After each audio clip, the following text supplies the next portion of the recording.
ఏం చేసినావే టిఫిన్? ఏం తినాలనుకున్నాను? ఏం చేసి పెడితే అది తింటాము. ఏం తినాలని నాకు కోరికలు ఉంటాయంగా. ఉంటాయి కదా ఏమన్నా తినాలని. ఇంటికాడంటే అదో టిఫిన్ చేస్తామని నాకు తెలుసు అప్పుడే. మరి సర్ప్రైజ్ నీకు ఉండేదా? ఉప్మా. ఉప్మానే ఇంటికాడ ఉంటాను. సరే కదా, అనుకోకుండా ఇంటికాడ ఉన్నప్పుడు ఉప్మానే చేసేస్తాను. ఉడకాగవుతుంది అనేది నువ్వు అంటే ఏమన్నా కావాలంటే ఏమన్నా పిండి అట్లాంటివి నానబెట్టాలి కదా మనం, దోశలు అట్లాంటివి కావాలంటే. అందుకని ఇంకా ఫాస్ట్ చేయాలంటే ఉప్మానే. మరి అంటే అన్నం మాత్రం చేయవు కదా ఇంటికాడ ఉన్న రోజు.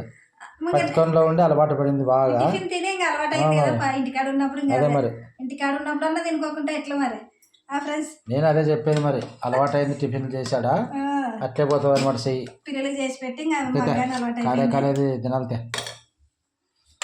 ఈరోజు ఇంటికాడ దానికి మా టిఫిన్ వచ్చేసి ఉప్మా శనక్కాయల కారం చేసినాం ఫ్రెండ్స్గా.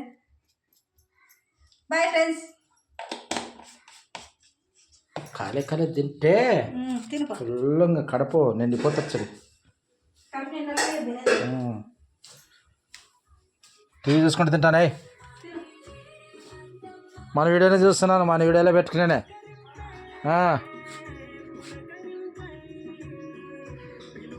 మా వీడియోలో పెట్టుకొని చూసుకుంటూ తింటున్నాను ఫ్రెండ్స్ ఉప్మా.